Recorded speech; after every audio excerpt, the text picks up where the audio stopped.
What is the one thing that accompanies the soul after death? The amazing answer to this question sheds light on two important mysteries, namely, what happens when we die and how is it possible to retain memory of our past lives. So let us dive in.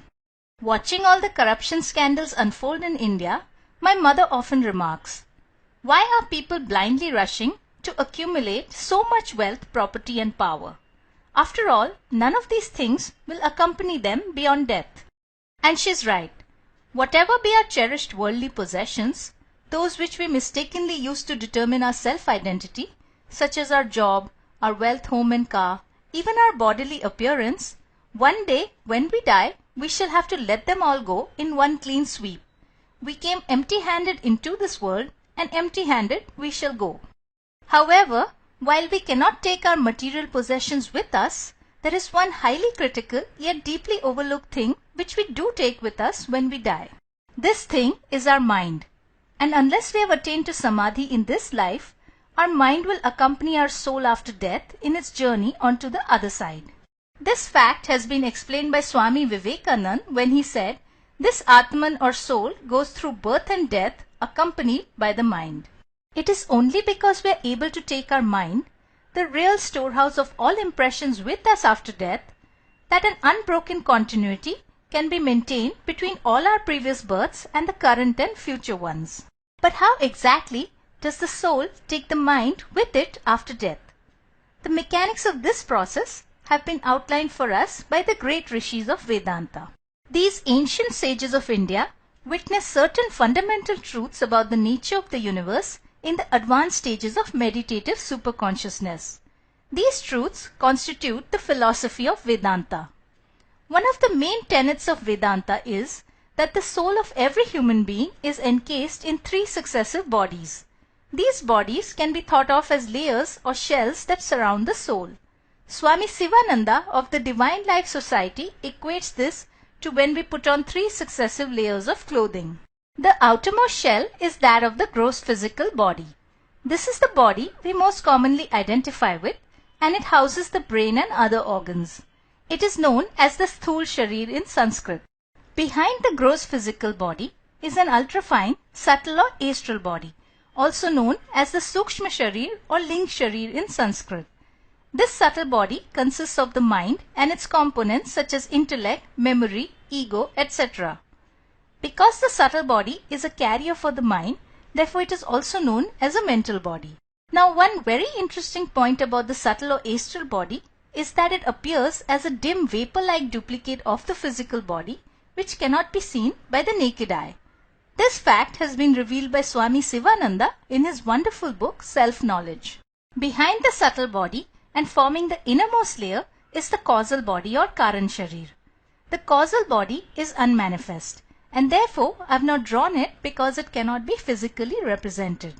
Finally, behind the 3 bodies, as the witness and ruler of them all, stands our soul or Atman, the source of consciousness.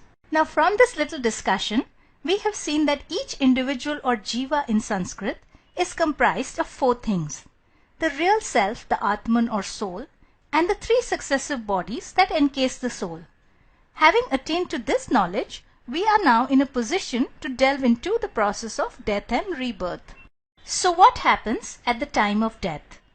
According to Vedanta philosophy, at the moment of death, the soul and the inner 2 cores separate from the outermost covering of the gross physical body, and the soul, clothed in the subtle and causal bodies, journeys on. Thus says Swami Sivananda, death is only a separation of the subtle or astral body from the physical body.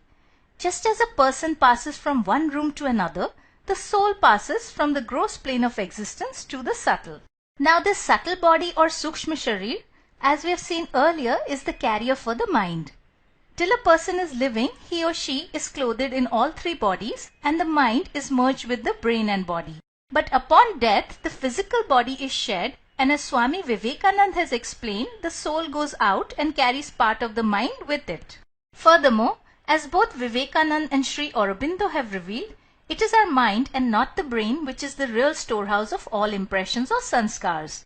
Everything that we have ever thought, every action that we have done, is lodged in the mind. in the lower layer of the Chitta or subconscious mind, the impressions of all things seen, thought, sensed and felt are recorded.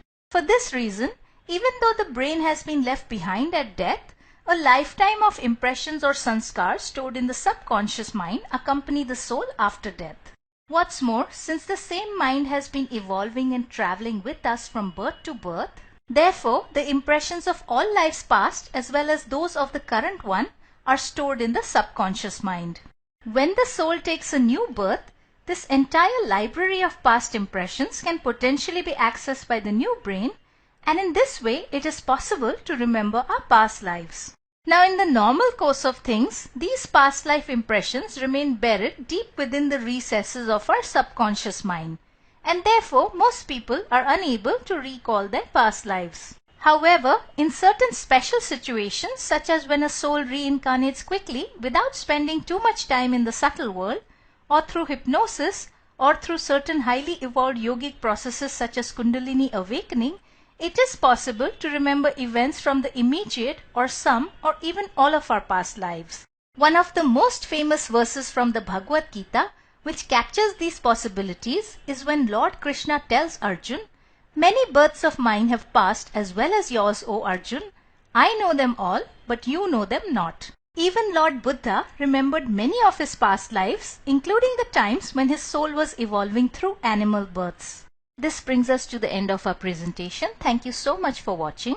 If you have further questions in your heart surrounding God, soul, consciousness, life and death, then be sure to visit my website, The Spiritual Bee, at www.spiritualbee.com.